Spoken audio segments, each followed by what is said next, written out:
Okay, so we are back, and I am in a super secret, top secret, can't tell you location, but I do have to tell you something. There's an odd thing going on with this KSI and Tommy Fury contract talks, and it has nothing to do with the setting I'm in, but I am setting the scene for you all to have some questions, because as we know, negotiating with the Fury family goes about as smoothly as wiping your ass with sandpaper, and these contract talks have been dragged out by either party further than, well, our favorite PBS show. That's right, I wish upon a star to get this fight done so I don't have to worry about it anymore. I know that's not the phrase, but dragon tales are being told between these two, and someone's not coming to the table on these contract talks, or things are going on that both parties are having issues with. What do I mean? Where am I at? Why am I here? And as your girlfriend says, Christian, I got no fucking setup for that. Just like your favorite scuba diving course, that's PG, right? Yeah. Let's go a little deeper. The breakdown. Let's go. But before we get into the video, and speaking of pay-per-view, speaking of big fights, ladies and gentlemen, we have to talk about today's sponsor of the video, MyBookie. That's right, guys, mybookie.ag. It's the spot to be for all of your sports betting needs. And like I said, speaking of some big fights, this week you could take advantage of up to $1,000 in deposit match bonuses when you use code WADE. That's W-A-D-E. And we're talking about fights like Teofimo Lopez and Josh Taylor. We're talking about UFC 289, Amanda Nunes on the card, Charles Oliveira on the card. Big names in the octagon and in the squared circle. And if you got picks in those fights and you want to put your money down, do so with mybookie.ag. But it doesn't stop there. We have the NBA Finals going back and forth between the Nuggets and the Heat. And you can bet on all those sports and more when you use code WADE for up to $1,000 in deposit match bonuses. Folks, do not forget this week, once again, big time fights, main events in the UFC, main event, Teofimo Lopez and Josh Taylor. Use code WADE when you sign up. And always, please gamble responsibly. Thank you to MyBookie for sponsoring this video. And now, let's get back to the breakdown. All right, so let's start off by saying I think this fight is a little bit closer to being done than a lot of people do. I know that there's a lot of things going on behind the scenes that I'm not even really privy to, but I have a feeling that this is a reoccurring pattern that we see in the influencer boxing scene. Bear with me, I'll explain. KSI and Tommy Fury is a fight that essentially both parties want to see. The Fury family at KSI's last event. KSI, bow, how you like me now? Joe's chin deteriorated on the ground. Then Tommy gets in the ring, there's a little bit of a scuffle. Boom, fight's made right then and there. Because now we are here a couple of weeks and almost a month later, and KSI is on Twitter telling Tommy Fury to essentially just sign the contract. Because KSI on Twitter said this. KSI said, "What are you waiting for at Tommy Fury? Sign the damn contract and let me show you the difference between me and that fraud who only wins against retired MMA pensioners." Essentially referencing Jake fighting old retired MMA fighters. That's a funny line. That had everybody starting to think, okay, what's going on with these talks? But also KSI, and really Jake is the same way,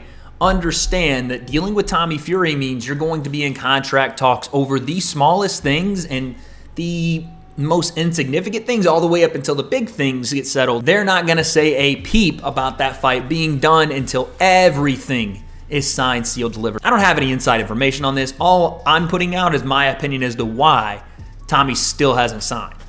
Number one would be potentially the weight. Now, that's the first thing people are going to look to, and to be honest, the first thing that, of course, when KSI tweeted, Jake had to respond when he told KSI, this clown tried to fight Dildo Dan. That's Dylan Dennis' new nickname, I guess, who has never boxed and put a rehydration clause on him. Fought a 40-year-old who hadn't fought in 3 years and put a rehydration clause on him before elbowing him, now trying to squeeze Tommy. I elevated Tommy. My son. It's wild to call Tommy your son after he beat you, but Jake says, my son is now worth a lot more than the 1.5 mil offers you are making. Tommy, February, we run it back. KSI has put rehydration clauses on Joe Fournier, would have put one on Tyron Woodley had that gone through, would have put one on Dylan Dennis had that gone through, And I understand it. Yes, a lot of those guys are naturally bigger than KSI. Dylan Dennis, even though he fights at around 170, 175, does walk around a little bigger at around 190. Tyron Woodley, 200 to 205.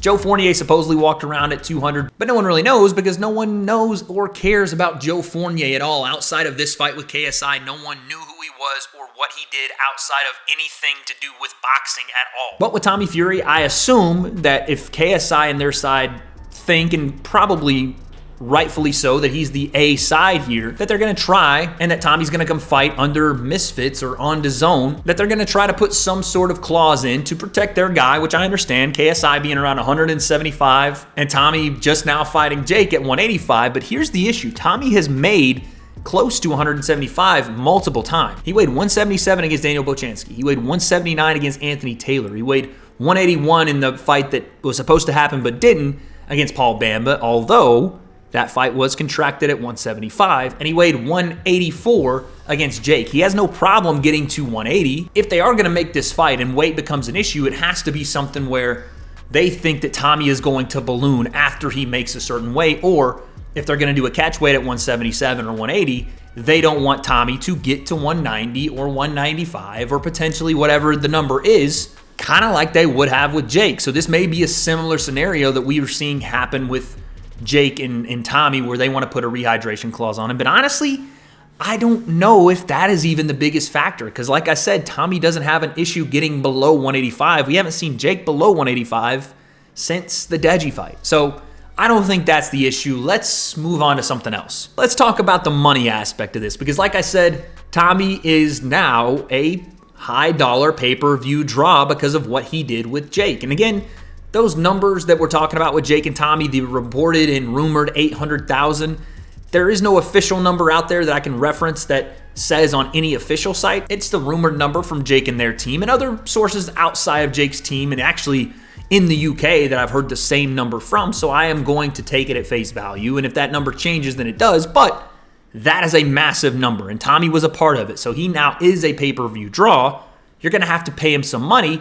And Jake referenced it in that tweet with KSI, 1.5 being the number that I guess Jake is accusing KSI of offering him. But again, KSI had to say this: we ain't offering 1.5 million with 4 laughing faces, because 1 just wouldn't do the job. 4 means that number is either too high and hilarious for the number they're giving him, or too low and ridiculously so. I'm trying to figure that part out. It's crazy how much your hype has died since you lost. No one cares anymore. That's just a shot at Jake. I don't think that had anything to do with Tommy. We'll see what happens with Jake and Nate, and people actually care and what that number does on pay-per-view. But what is the number that Tommy Fury is worth is the real question. And what is Misfits / DAZN willing to pay him? I would venture to say that 1.5 isn't a terrible number if you're looking at what DAZN and KSI would be looking to pay Tommy Fury. But let's say that's not the number. Maybe that is what is potentially behind the scenes taking a little longer to get done, even though, again, I'm not convinced that this is going to take very much longer to get done. I think that this is going to be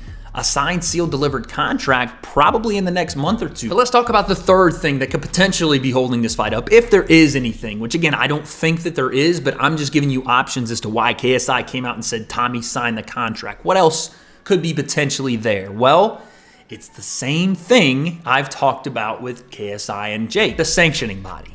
Tommy Fury has had pro fights in multiple different countries, one being in the UK, and him fighting as a professional now under the BBBFC is going to be a little difficult to continue to do against KSI unless they have some sort of card, not only includes a pro bout to stay professional and fight under the British Boxing Board of Control, or KSI and Tommy fight under the PBA and all the Misfits fighters are allowed to fight underneath that card. In my mind, those are the only two options, because I've never seen the BBBFC co-promote with a white-collar promotion on their undercard. Maybe it happens, but if it is, then okay. It just begs the question, why haven't we already been seeing that? But at the end of the day, let's bring everything back. Do I think that there's any trouble with this fight, that it's not going to happen? No, I think this fight is going to happen. In fact, I think this fight's closer to happening than Jake and KSI ever was. And I think the evidence for that is not only these contract talks, but Misfits number 8 being backed up even further without a date announced yet.